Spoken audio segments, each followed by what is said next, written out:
Hello there, crafty friends. It's Alicia of the Call Me Crafty Out YouTube channel, and I am back today with a card a day in July video.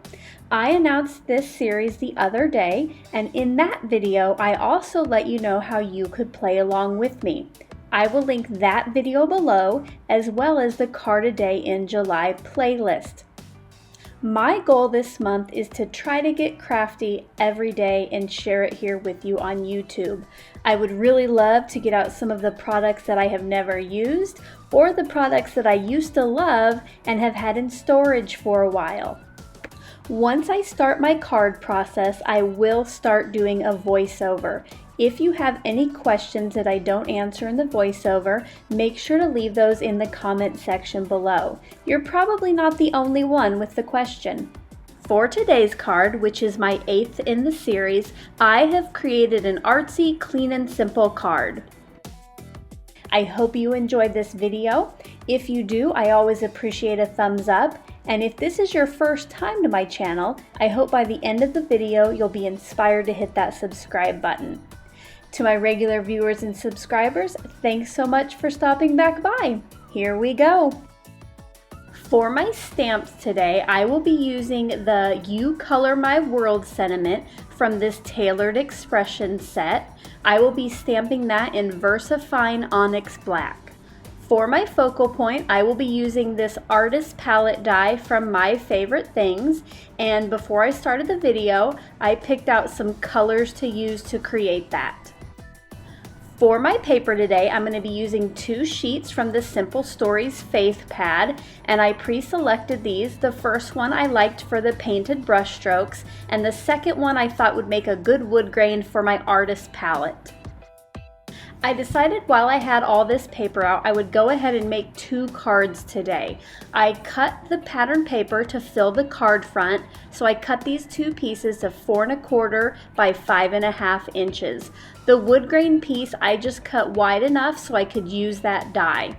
Speaking of dies, I die cut 2 of the pallets from the wood grain and then 2 of the pallets from white cardstock.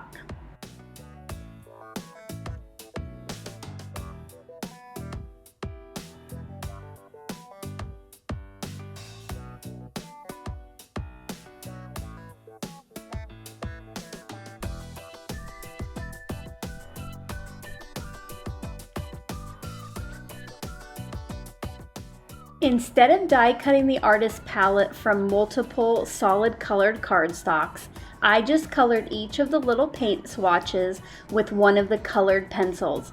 I try to use colors that I found in the pattern paper.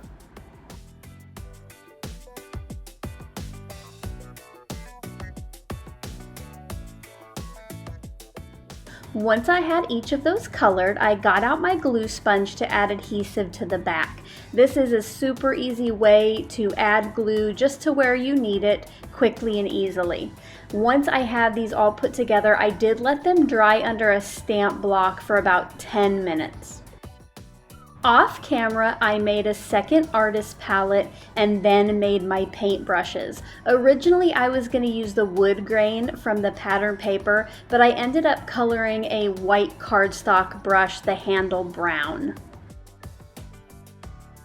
Before I put my artist palette onto the card fronts, I am going to go ahead and stamp my sentiment because I'm going to be placing the palettes on there with foam tape, so I want to make sure to get this stamped before I add that dimension to the card front.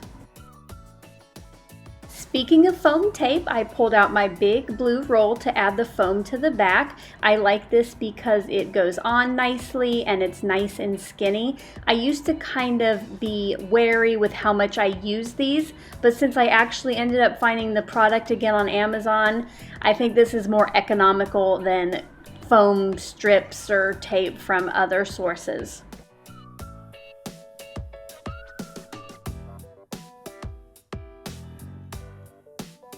And here is a look at my finished card. I hope you enjoyed this video today, and until my next one, I hope you're having a crafty day. Bye-bye. Thank you so much for taking the time to watch all the way to the end of the video. I hope that you'll consider clicking on one of the videos or playlists I have linked above, and if you're interested in any of the products or tools that I use in the video, I do have some links in the description box.